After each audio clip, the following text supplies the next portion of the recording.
Voilà, on ne sait pas, encore une fois, il faut le rappeler, c'est important, comment est mort Alexis Navalny. On sait qu'il est mort dans cette prison, on sait qu'apparemment la veille, il allait bien. Il y a plusieurs témoignages en ce sens, on a vu des images sur ce qui est en train de se passer maintenant. Est-ce logique finalement, si l'on considère que c'est la technique habituelle du Kremlin, si le Kremlin est à l'origine évidemment de cette mort directement, ce qui ne fait pas beaucoup de doute, disons-le.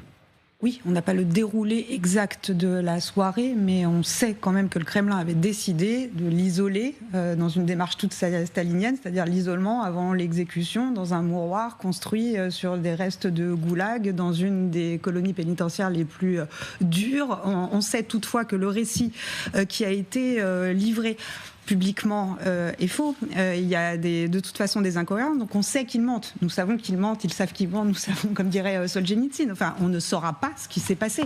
On ne saura, la mère de Navalny ne saura pas très exactement ce qui s'est passé. Donc le déroulé exact du mode opératoire du crime, on ne l'a pas, mais on sait très bien que la volonté d'éliminer Navalny, de le faire disparaître est manifeste. Et on n'aura pas d'éléments plus qu'on en a eu dans le cas de la grande enquête annoncée sur le décès d'Anna Politkovskaya, de la grande enquête annoncée sur le cas de Boris Nemtsov. On n'a jamais ces éléments et on ne les aura jamais. Ce qu'on sait, c'est que Vladimir Poutine est responsable de la mort d'un opposant politique en prison. Il est mort, ça c'est une certitude. Pourquoi ne pas rendre le corps ?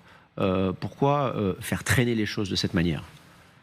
Comme ça a été dit, Poutine a un comportement extraordinaire puisqu'il n'a même pas cité le nom jamais de Navalny pour marquer son mépris total pour cet adversaire.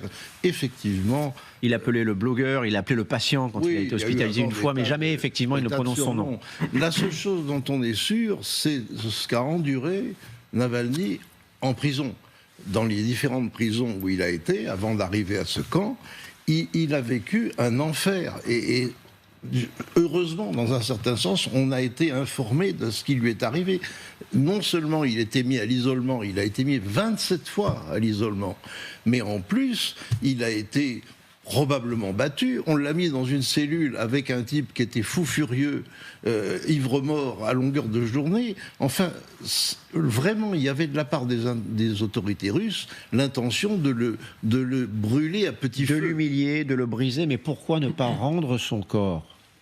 Poutine reste là dans la même logique que quand, par exemple, le sous-marin Kursk avait coulé il y a 20 ans. Sa seule réaction, un pas vide, était « il a coulé ». Et toutes les femmes des victimes, toutes les veuves de ceux qui étaient à bord ne pouvaient avoir aucun accès évidemment au corps, mais aussi aux renseignements, par exemple, sur l'état de l'enquête. C'était la même chose pour quantité de disparitions assez étranges, y compris aussi, par exemple, pour la prise d'otages du théâtre de Beslan, qui était un fiasco total, où ce sont les forces russes censées libérer les otages qui ont tué, semble-t-il, elles-mêmes l'essentiel des otages. Là, on est dans un culte du secret.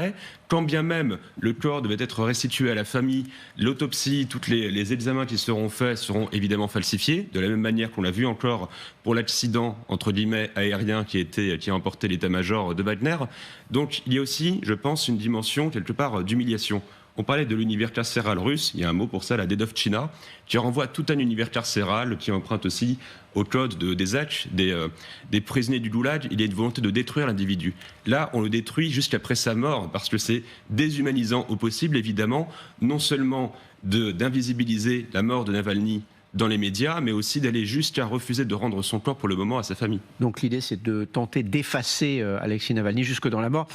Bonjour Cyril Gelibder, merci d'être avec nous. Vous êtes doctorant, spécialiste des renseignements russes. J'aimerais qu'on revoie ces images qui nous parviennent en direct de Moscou. Alors, selon ce qui nous est dit ici ce matin, le Kremlin tente d'effacer Alexis Navalny, et pourtant les hommages se multiplient, se poursuivent sur les images que vous avez aperçues et qui nous parviennent donc en direct de Moscou, des Russes qui viennent poser des fleurs, qui se recueillent, qui prennent des photos pour certains. Alors ces hommages, d'une certaine manière, ils ne sont pas réprimés, même si 400 arrestations ont eu lieu depuis quelques jours, mais vous le voyez, ils continuent d'avoir lieu. D'abord, comment vous les comprenez, vous, ces hommages ? Je pense que c'est tout simplement la méthode russe, c'est-à-dire on ne va pas mettre toute la pression sur l'opposition, on va laisser un peu des soupapes un peu ouvertes. Donc les personnes se recueillent pour poser sur le monument que vous montrez qui, je crois en plus, est situé juste à côté du siège du FSB, à côté de la Lublanka, si je me souviens bien. On laisse les personnes déposer des fleurs, ça ne nous pose pas de problème.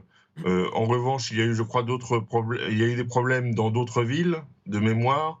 Était cité, je crois, entre autres Saint-Pétersbourg. Ça passe, qui ne passe pas visiblement, ce sont les pancartes ou les messages qui sont publiés, qu'ils soient écrits ou oraux. Oui, c'est ça. C'est-à-dire, vous pouvez déposer des fleurs, rendre hommage à un mort, mais les messages politiques, ça ne passe pas. C'est pour ça d'ailleurs que je pense que pour l'enterrement, les autorités russes, enfin connaissant un peu leur méthode, je pense qu'ils sont en train de se demander, bon, comment on fait, comment on organise cela pour éviter que cela dégénère en manifestation politique, puisque c'est ce que le pouvoir ne souhaite pas.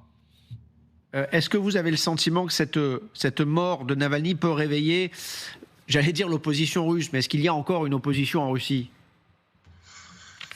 Il y a encore une opposition, mais elle est très morcelée, et puis il y a des interpellations. On citait encore récemment le cas de l'interpellation d'une personne, un ancien trotskiste, qui n'a une influence extrêmement faible, et pourtant ils sont allés le chercher.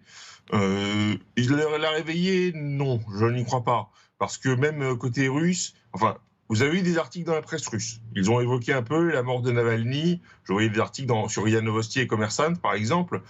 Mais c'était traité de manière très brève. Et maintenant, ils reprennent sous l'angle regardez comment les Occidentaux réagissent à sa mort. Il n'y aura pas de réveil sur le court terme, je pense. En revanche, ça peut rester en mémoire. Et là, avec ce décès, je ne suis pas sûr que les autorités russes souhaitaient le décès de Navalny. Je me demande dans quelle mesure c'était planifié ou non. Mais sur le long terme, en tout cas, ils en ont fait un martyr. Ça, c'est certain. Concernant son décès, ils ont beaucoup fait pour lui mettre la pression, puisqu'il avait perdu du poids. Mais est-ce que sa mort, maintenant qu'il était détenu, était souhaitée ou non? Ça, je ne saurais pas vous dire. Je me demande ce qu'ils en pensent au Kremlin maintenant. S'ils se sont dit c'est ce qu'on souhaitait, on voulait qu'il meure à petit feu, ou bien s'ils se disent alors on voulait juste lui mettre la pression pour le faire céder, là il est mort, cela va nous retomber dessus. Restez avec nous, Cyril Gelibter.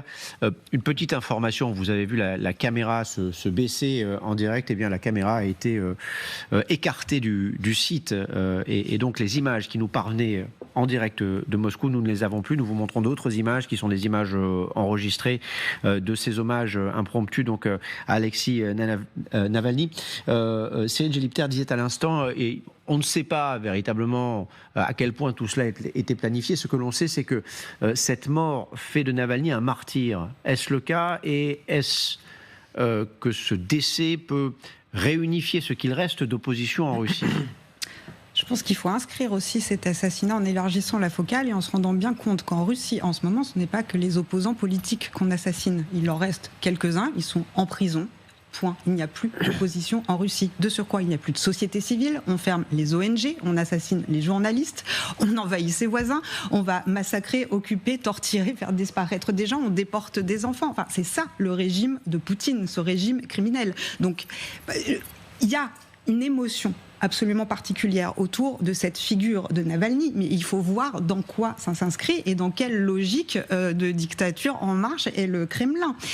Ça c'est finalement, par rapport à l'échelle de tout ce qui est en train d'être fait au nom de la Russie, au nom des intérêts d'une mafia du FSB au pouvoir de forces spéciales qui est au pouvoir dans ce pays, ce n'est qu'en réalité, je suis désolée, mais quelque part, et avec toutes les précautions qu'il faut prendre, parce qu'il y a une émotion autour des civils, mais c'est un épiphénomène.